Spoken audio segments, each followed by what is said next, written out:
When I say autism, what's the first thing that comes to your head? For many of us, it will be what Hollywood, what news articles, and what stereotyped ideologies have taught us. We think of Sheldon Cooper, we think of Rain Man, we think of What's Eating Gilbert Grape. Maybe, for you guys, more recently, we think of Manic Pixie Dream Girl autism.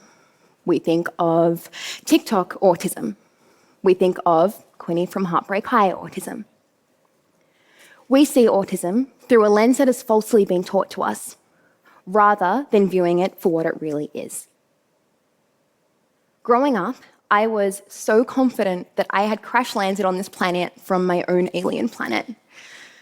I know from as young as 4 that I wasn't like the kids around me. I knew it when at kindergarten I would be hanging out with birds and snails while watching the other kids talk to each other, wondering how they made it look so easy.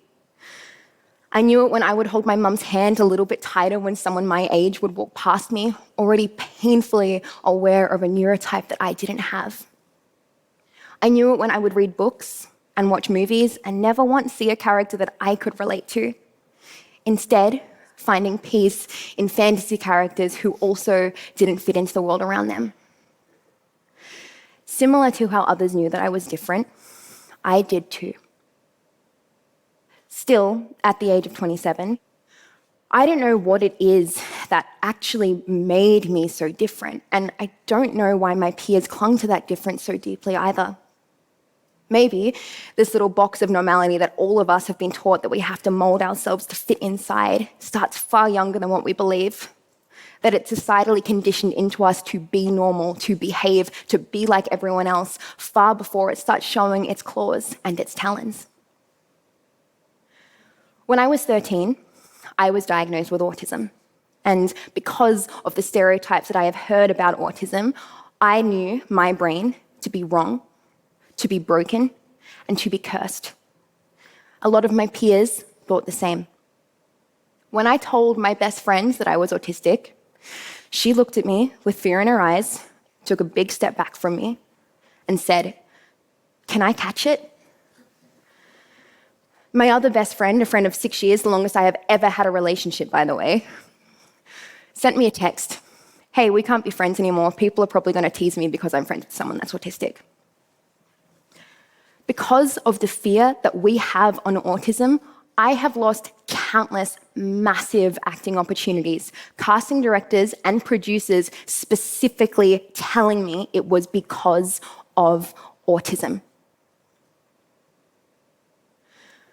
When I was 16, I decided I was going to start a blog because the story that I was being told wasn't the story that I was going to live. I also have ADHD. I'm stubborn as hell, and I was not going to let that story define me. I also knew that I wasn't that special. If I had crash landed on an alien planet, surely there was other people on that rocket ship with me.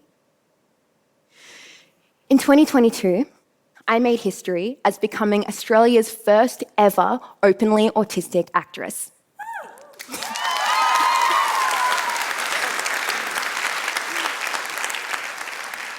My character Quinnie in Heartbreak High made history in her own right as being one of the first ever autistic characters to actually be played by an autistic person.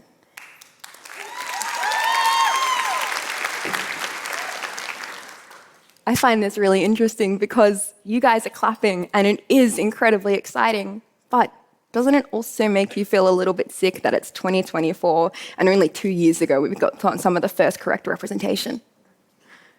How come correct autism representation is seen as so inspiring, is seen as so history-making, is seen as so groundbreaking? And Quinnie was history-making. I know for a fact if I had Quinnie when I was a teenager, my entire life would have been different. And I've received thousands of messages from autistic people saying that they got their diagnosis because of her, and thousands more messages from people that have said that they now understand their students, their peers, their children better because of Quinnie. Quinnie has undoubtedly shaped our perception of autism. But I do think it's really important to note that Quinnie was so well received because she's palatable. Quinnie is, for better or worse, a variance of manic pixie dream girl autism. She is real and she is authentic, and I pride myself on that. But she's cute and she's quirky and she's funny and warm and likable and relatable, and most importantly, she's high functioning. For those who don't know about functioning labels have historically, stereotypically been used in order to associate one group of autistic people over here as being less autistic, as having less support needs, as therefore being high functioning. And another group of autistic people over here on the spectrum as being more autistic, as having higher support needs, as being low functioning. We need to see functioning labels for what they really are. How capable is this person of blending in with the rest of us normal people? And in turn, how capable is this person of producing capitalistic value? Because this is the real reason why we use functioning labels, to determine a person's economic worth. We live in an incredibly capitalistic society where for every single one of us, our worth and our value is heavily dependent on what we do, what we achieve, what we make, and what we contribute. Autistic people who are unable to be a productive cog in this capitalistic machine are seen as less than and given the label of low functioning. An autistic person's level of functioning is going to fluctuate throughout their day, throughout their week, throughout their life, because of an abundance of circumstances. You see me standing on this stage today. I'm wearing a bright outfit and colourful makeup, speaking a pre-written script in front of all of you. Today, I am high functioning. Tomorrow, there is a high chance I will not be able to speak at all. My husband is going to have to dress me, feed me, shower me, and be my complete caretaker. Tomorrow, I am low functioning. Functioning labels, as we know them, do not exist. The autism spectrum is not a linear spectrum in which one end is a little bit autistic and the other end is a lot autistic. It is more so a colour wheel, a colour spectrum of autism. If you are autistic, and only if you are autistic, comments of, oh, but everyone's a little bit autistic, are not welcome here, you can happily leave, then you are on this colour wheel. Your hex code of autism represents your strengths, your struggles, your likes and dislikes, your habitat, where you are in your life at the moment, and how society perceives you, amongst a million other factors. Just as no colour is more or less than another colour, no autism is more or less than another autism. So, how do we start to unlearn what we know and relearn what we need to know? The answer is embarrassingly simple. Listen to autistic people. For so long, we haven't been heard. We haven't had voices. Our voices have been silenced and shut down and cast out. We cannot afford to do this anymore. We need to see the voices so we can be.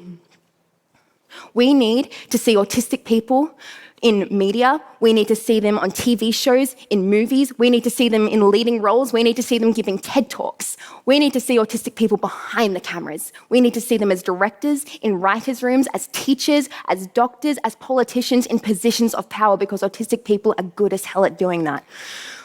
We need to make sure that we are seeing BIPOC autistic people. We need to make sure that we are seeing high support needs autistic people. We need to make sure that we are seeing non-speaking autistic people and every other minority group of the hex codes of autism that are not currently being represented in all of these positions too, so that it isn't just Sheldon Cooper and manic pixie dream girl autism that we grow comfortable with, but all hex codes of autism. Because I'm tired of being the first. I don't want to be the first. I don't want to have to be history making. I don't want to have to be the representation. Have you guys noticed that we never ever hear the phrase straight white man representation? Being the representation is tiring. It is responsibility inducing. It means that I am constantly up for public debate. It means that people tune into my social media and they either see themselves or they think it is fake and false. It means that I am either sent messages of appreciation or daily death threats. It means that I am constantly too autistic or not autistic enough.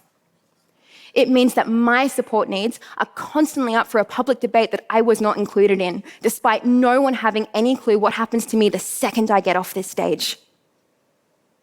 Contrary to what people may think of me, an autistic person who is known for being an autistic actor, mainly doing autistic roles, who is an autistic advocate for autism, I don't really want to be the advocate for autism. And I certainly do not want to be labelled depending on how valuable I am to society. I just want to be. If you are autistic and you are in this room today, I need you to know that you hold so much worth and so much value exactly as you are. I also think it's important for you guys to know, as a side note, that whatever it is that you are studying, whatever career it is that you want to go into, I want you to have a research at the top people in that career. I promise you they're autistic. But with that in mind, it is also okay to just be. If you are not autistic and you're in this room today, I'm assigning you an incredibly important job to do. No fairy tale can end without a happily ever after. And no happily ever after can begin without a sidekick. Be our sidekicks. Raise our voices, share our stories, use the privilege that you have. Because I don't want there to be a need for representation anymore. I want to see all hex codes of autism represented so constantly and so normally that it simply just is. Because it is not representation when it is the expectation. Thank you.